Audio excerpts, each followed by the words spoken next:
Assalamualaikum warahmatullahi wabarakatuh. Saya Mursito dari Ekonomi A ingin mempresentasikan mata kuliah Psikologi Pendidikan dengan dosen pengampu Ibu Cynthia Anisya Rahman dengan membawakan topik 4 dan 5, belajar, ciri, perwujudan, jenis, pendekatan, dan faktor yang mempengaruhi belajar. Baik, kita mulai di topik 4 mengenai belajar. Latar belakang. Sebagai calon pendidik, kita juga dituntut untuk mengetahui tentang belajar, karena belajar merupakan masalah yang pasti dihadapi setiap orang. Pembelajaran merupakan faktor yang sangat penting di dalam perkembangan. Perkembangan merupakan hasil kumulatif dari pembelajaran.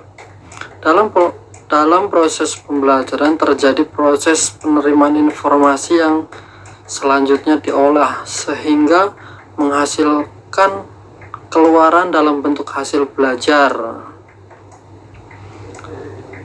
Proses belajar dapat diartikan sebagai tahapan perubahan perilaku kognitif, afektif, dan psikomotor yang terjadi dalam diri siswa. Perubahan tersebut bersifat positif dalam arti berorientasi ke arah yang lebih maju daripada keadaan sebelumnya. Dengan demikian, dapat disimpulkan bahwa proses belajar adalah suatu aktivitas psikis ataupun mental yang berlangsung dalam interaksi aktif dengan lingkungan yang menghasilkan setumpuk perubahan dalam pengetahuan dan pemahaman, keterampilan, dan nilai sikap. Perubahan itu bersifat relatif, konstan, dan berbekas. Setiap jenis belajar mengandung suatu proses belajar tersendiri yang memiliki kekhususan tersendiri, namun semua jenis belajar ini meliputi suatu proses belajar yang menunjukkan gejala-gejala yang terdapat pada semua proses belajar. Ada 8 fase dalam proses pembelajaran menurut Robert Gen. 1. Motivasi. 2. Apprehension. 3. Acquisition. 4. Retention. 5. Recall and retrieval. 6. Generalization. 7. Performance. Dan 8. Feedback. Menurut James Bourne, salah seorang penentang teori SR Bond, dalam proses pembelajaran siswa menempuh 3 fase, yaitu fase informasi. Dalam fase informasi, seorang siswa yang sedang belajar memperoleh sejumlah keterangan mengenai materi yang sedang dipelajari. Di antara informasi yang diperoleh itu, ada yang sama sekali baru dan berdiri sendiri, ada pula yang berfungsi menambah, memperluas, dan pengetahuan yang sebelum dimiliki. Fase transformasi. Fase transformasi, informasi yang diperoleh itu dianalisis, diubah, atau ditransformasikan menjadi bentuk yang abstrak atau konseptual, supaya kelak pada gilirannya dapat dimanfaatkan bagi hal-hal yang lebih luas.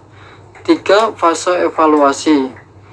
Dalam fase evaluasi, seorang siswa akan menilai diri sendiri sampai sejauh manakah pengetahuan informasi yang telah ditransformasikan tadi dapat dimanfaatkan untuk memahami gejala-gejala atau memecahkan masalah yang dihadapi. Menurut Arno F. Whiting 1981 dalam bukunya Psychology of Learning, setiap proses belajar selalu berlangsung dalam 3 tahapan, yaitu acquisition, tahap perolehan menerima informasi. 2. Storage, tahap penyimpanan informasi. 3. Retrieval, tahap mendapatkan informasi kembali. Pada tingkat acquisition, seorang siswa mulai menerima informasi sebagai stimulus dan melakukan respon terhadap sehingga menimbulkan pemahaman dan perilaku Tahap ini asimilasi antara pemahaman dengan perilaku baru dalam keseluruhan perilakunya. Dalam setiap periode perkembangan aliran psikologi tersebut bermunculan teori-teori tentang belajar, yaitu teori belajar dari psikologi behavioristik, teori belajar dari psikologi kognitif, humanistik, serta cybernetik. Selanjutnya kita beralih ke topik 5, ciri perwujudan jenis pendekatan dan faktor yang mempengaruhi belajar. Belajar pada hakikatnya adalah suatu proses menuju yang belum anak ketahui dengan cara berinteraksi dengan lingkungan belajar yang sengaja diciptakan maupun lingkungan secara alami. Di sanalah anak akan mendapatkan pengalaman-pengalaman yang akan membentuk suatu konsep dalam pikiran anak itu sendiri. Ada beberapa ciri yang menandakan bahwa anak telah melakukan aktivitas belajar, diantaranya akan terjadi perubahan tingkah laku pada diri anak yang meliputi aspek kognitif, psikomotorik. Perubahan merupakan dari pengalaman, yaitu interaksi antara dirinya dengan lingkungan, dan perubahan tersebut relatif menetap.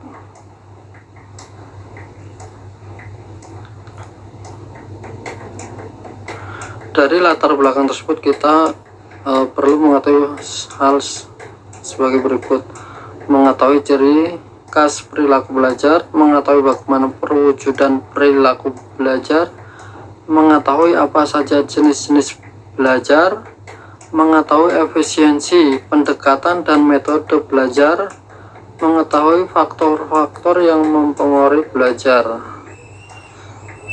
Ciri perilaku belajar. Setiap perilaku belajar selalu ditandai dengan ciri-ciri perubahan yang spesifik. Di antaranya ciri-ciri perubahan khas menjadi karakteristik perilaku belajar yang terpenting adalah: 1. Perubahan internasional, perubahan yang terjadi alam. Proses belajar adalah berkat pengalaman atau praktik yang dilakukan dengan sengaja dan disadari, atau dengan kata lain bukan kebetulan. Perubahan positif dan aktif, perubahan yang terjadi karena proses belajar bersifat positif dan aktif. Positif artinya baik, bermanfaat, serta sesuai dengan harapan. Perubahan efektif dan fungsional, perubahan yang timbul karena proses belajar bersifat efektif, yakni berhasil, guna artinya perubahan tersebut membawa pengaruh makna dan manfaat bagi siswa. B. Perwujudan perilaku belajar dalam hal memahami arti belajar dan esensi perubahan. Karena belajar, para ahli sependapat sekurang-kurangnya dapat titik temu antara mereka mengenai hal-hal yang prinsipal. Akan tetapi mengenai apa yang dipelajari siswa dan bagaimana perwujudan, agaknya masih tetap merupakan teka-teki yang sering menimbulkan silang pendapat yang cukup tajam di antara para ahli.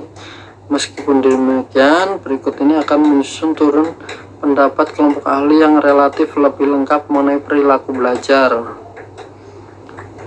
Ada 9 ciri perilaku perwujudan perilaku belajar. 1. Kebiasaan. 2. Keterampilan. 3. Pengamatan. 4. Berpikir asosiatif dan daya ingat. 5. Berpikir rasional dan kritis. 6. Sikap. 7. Inhibisi. 8. Apresiasi. 9. Tingkah laku afektif. Jenis-jenis belajar. Keanekaragaman jenis belajar ini muncul dalam dunia pendidikan sejalan dengan kebutuhan manusia yang juga bermacam-macam. 1. Belajar abstrak. 2. Belajar keterampilan. 3. Belajar sosial. 4. Belajar pemecah masalah. 5. Belajar rasional. 6. Belajar kebiasaan. 7. Belajar apresiasi. 8. Belajar pengetahuan. Efisiensi pendekatan dan metode belajar. Pendekatan belajar, approach to learning, dan strategi atau kiat melaksanakan pendekatan serta metode belajar termasuk faktor-faktor yang turut menentukan tingkat keberhasilan belajar siswa. 1. Efisiensi belajar, efisien usaha belajar. B. Efisiensi hasil belajar. 2. Ragam pendekatan belajar. A. Pendekatan hukum Josh. B. Pendekatan Ballard dan Concy. C. Pendekatan Biggs. 3. Metode belajar SQ3R. SQ3R pada prinsipnya merupakan singkatan langkah-langkah mempelajari teks yang meliputi survei, question, read, receive, review. Faktor internal, faktor dari dalam diri siswa. Faktor yang berasal dari diri siswa sendiri meliputi dua aspek, yakni A. Aspek fisiologis, B. Aspek psikologi. Aspek psikologi menjadi 7. Intelijensi, sikap siswa, bakat, minat, motivasi, emosi, kemampuan kognitif. Faktor eksternal. Faktor eksternal ini terdiri dari 3 macam, yaitu faktor lingkungan, faktor alam, faktor lingkungan sosial, lingkungan non-sosial. Faktor-faktor instrumental, kurikulum, program, bahan atau hal yang dipelajari, sarana dan fasilitas, guru atau tenaga kerja.